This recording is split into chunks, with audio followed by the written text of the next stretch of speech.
What's up guys, it's Bastian here coming at you with another Pokemon theme deck profile, and today we are looking at Blackout. Quite possibly the absolute best theme deck in the Wizards of the Coast Pokemon history. Of course, you probably didn't have one because the older players will have snatched it all up by the time you made it into the store. At least that's what happened to me in multiple occasions. And of course, once you picked up the two Blackout theme decks from that nice little box of the four different base set boxes, what you were left with was not able to compete against this one. Any theme deck that has this many energy removals, comes with a Hitmonchan, has to be good. So, the key component to Haymaker decks back in the days, of course, this theme deck came with its own copy of Hitmonchan, and this is the foil rare card in the deck. We get a 70 HP basic that has a single energy jab attack that deals 20 damage, and if you want to, of course, you might do in theme deck battles, but not in Haymaker. But in these theme deck battles, what I'm portraying these decks for, when you pull two theme decks out and play them against each other, that special punch can be a good attack to also build up. So we start with a Hitmonchan, absolute MVP of the deck. We get two copies of Farfetch'd, which is ridiculous. When you flip a heads with that leak slap and you get 30 damage in, I mean, that can take out basics with a single hit.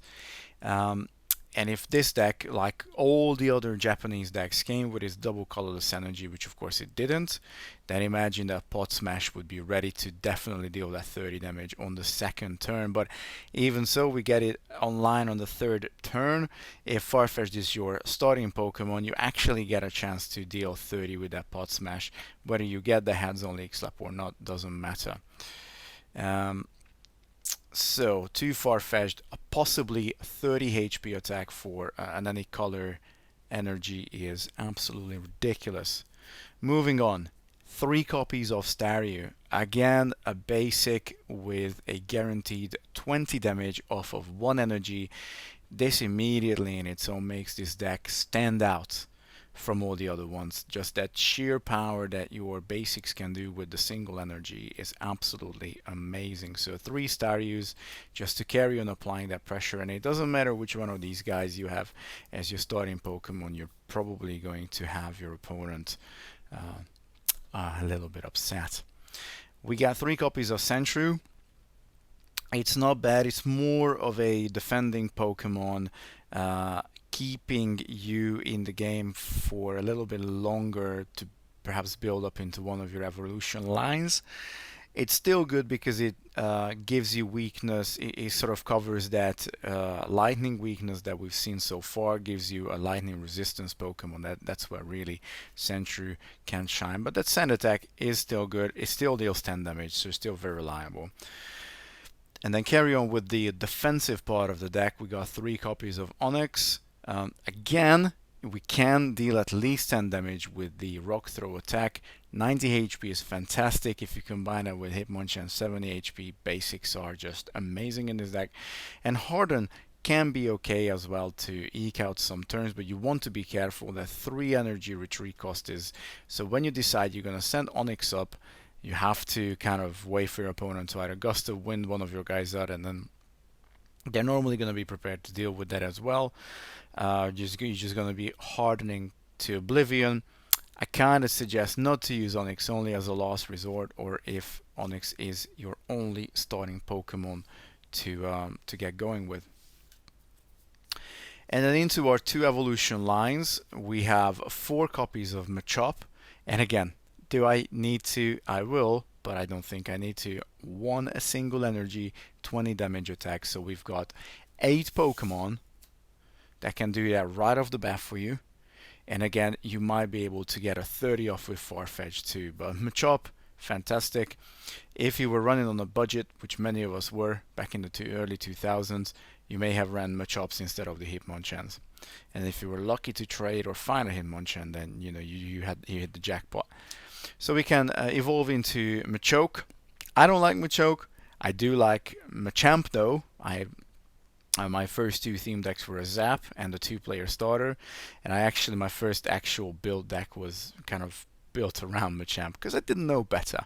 But yeah, what you kind of want to do with Machoke is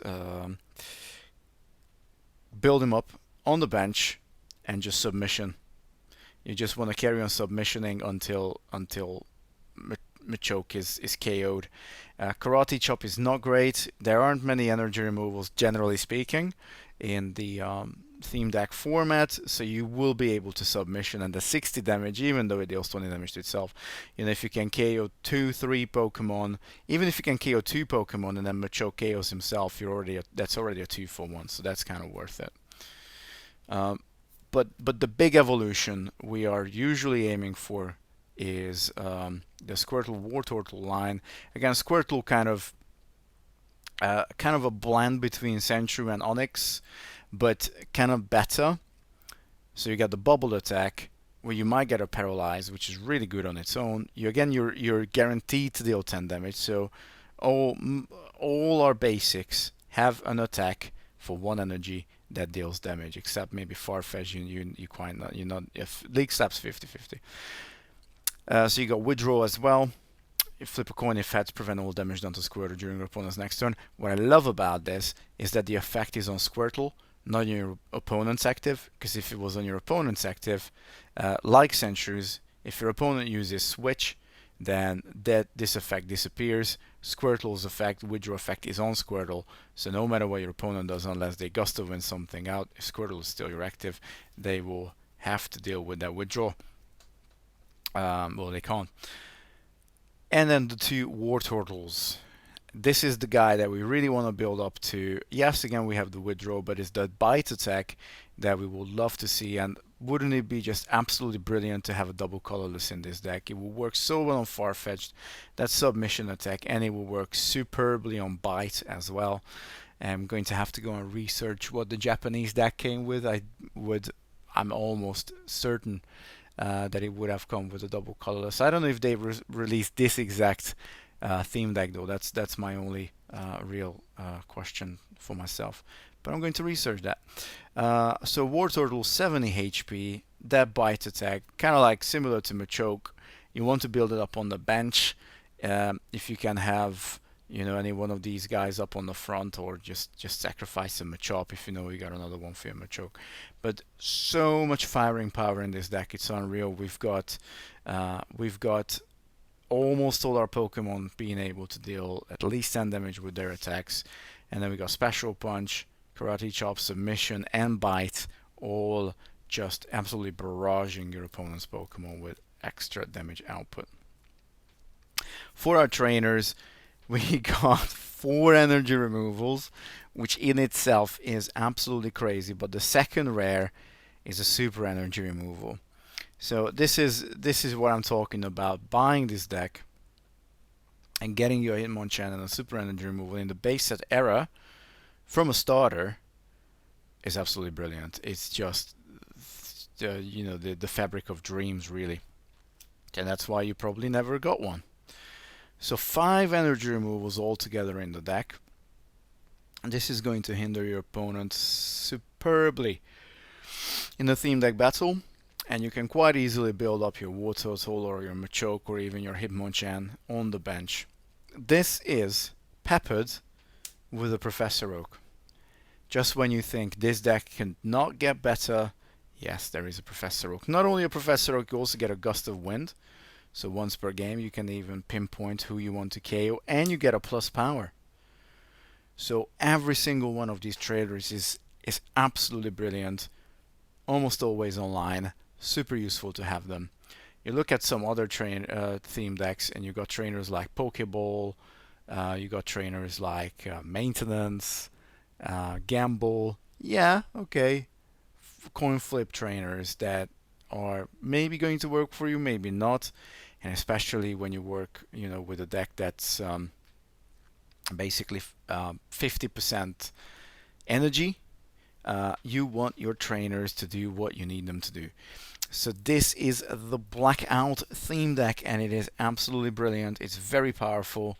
It is, of course, peppered with 28 energies, and we've got 2, 3, 4, 5, 6, 7, 8, 9, 10, 11, 12, 13, 14, 15, 16 fighting energies, and we have 1, 2, 3, 4, 5, 6, 7, 8, 9, 10, 11, 12 water energies. That's what you get, and this is what I will call probably the most extraordinary theme deck, except the legendary collection ones. The legendary collection ones are no fun, really.